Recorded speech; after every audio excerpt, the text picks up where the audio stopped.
എറണാകുളത്തെ പോളക്കുളം ഗ്രൂപ്പിന്റെ റിനൈ മെഡിസിറ്റി ഇന്ന് കേരള രാഷ്ട്രീയത്തിന്റെ സൗഹൃദ കേന്ദ്രമായി മാറുകയാണ്. ആദർശം ആവേശമാക്കി കൊണ്ടുനടന്ന ഒരു കാലത്തിന്റെ പ്രതീകമായ PT തോമസിന്റെ പ്രിയപത്നി ഉമാ തോമസ് അതിന്റെ കേന്ദ്രബിന്ദുവായി മാറുന്നു. സോഷ്യൽ മീഡിയയിൽ ഏറ്റവും വലിയ വിമർശനങ്ങൾക്ക് വിധേയനായി കൊണ്ടിരിക്കുന്ന മുഖ്യമന്ത്രി പിണറായി വിജയൻ ഇന്ന് സ്നേഹാശംസകൾ കൊണ്ട് മൂടപ്പെട്ട ദിവസമായിരുന്നു. അതിന് കാരണമായതും ഉമാ തോമസ് തന്നെ. ചേർത്ത് പിടിച്ചതിന് നന്ദി. ഉമയുടെ ഈ വാക്കുകൾ കേരളത്തിന്റെ മുഖ്യമന്ത്രിയെ നോക്കിയായിരുന്നു. ഒരു രക്ഷിതാവിന്റെ തികഞ്ഞ മിതത്വത്തോടെ പിണറായിയുടെ മറുപടി നാടാകെ ചേർത്തു പിടിച്ചില്ലേ എന്നതായിരുന്നു. സാറിന് മാസ്ക് വേണോ എന്ന് ഉമയുടെ രണ്ടാമത്തെ ചോദ്യം. വേണമെങ്കിൽ ആവാം.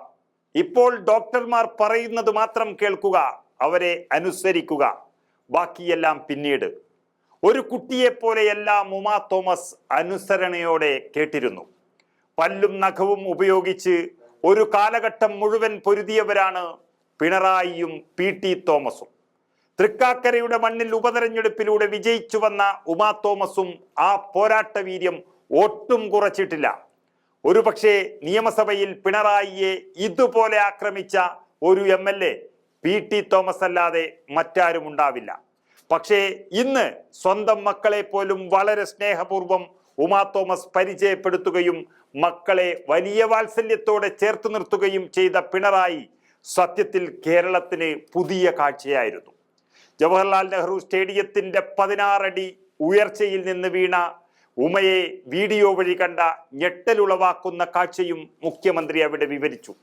ഒരുപാട് വിഷയങ്ങളിൽ തുടർച്ചയായി പിണറായിയെ വിമർശിച്ചിട്ടുള്ള ഞങ്ങൾക്ക് പോലും ഇന്നത്തെ ഉമാ പിണറായി സമാഗമം സത്യത്തിൽ ഏറെ സന്തോഷമുളവാക്കുന്നതായിരുന്നു എന്നതാണ് യാഥാർത്ഥ്യം. ഒരു പ്രതിപക്ഷ MLA എന്നതിനപ്പുറം ഒരു കുടുംബാംഗം എന്ന നിലയിൽ തന്നെയാണ് സർക്കാർ അവരെ കൈകാര്യം ചെയ്തത്. അതിവേഗം ഉമാ തോമസ് ജീവിതത്തിലേക്ക് തിരിച്ചു വന്നുവെങ്കിൽ അതിനു പിന്നിൽ പ്രവർത്തിച്ചവരിൽ ഏറ്റവും മുൻപന്തിയിൽ തന്നെയാണ് സർക്കാരും. സ്പീക്കർ ഷംസീർ മുതൽ നിരവധി മന്ത്രിമാർ ആശുപത്രിയിലെത്തി തുടർച്ചയായ അന്വേഷണങ്ങൾ നടത്തിക്കൊണ്ടേയിരുന്നു.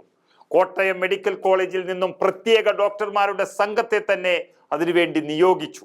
ഒന്നും മുറതെറ്റാതെ സ്നേഹപൂർവം ചെയ്തു വരുന്നു. സത്യത്തിൽ ജീവിതത്തിലേക്കുള്ള ഈ തിരിച്ചുവരവിൽ പിണറായി സർക്കാർ ചെയ്ത നന്മ തന്നെയായിരുന്നു ഉമാ തോമസിന്റെ മനസ്സിലാകെ. കേരളം ചിലതിൽ നിന്നെല്ലാം ചില വലിയ പാഠങ്ങൾ പഠിക്കുകയാണ്.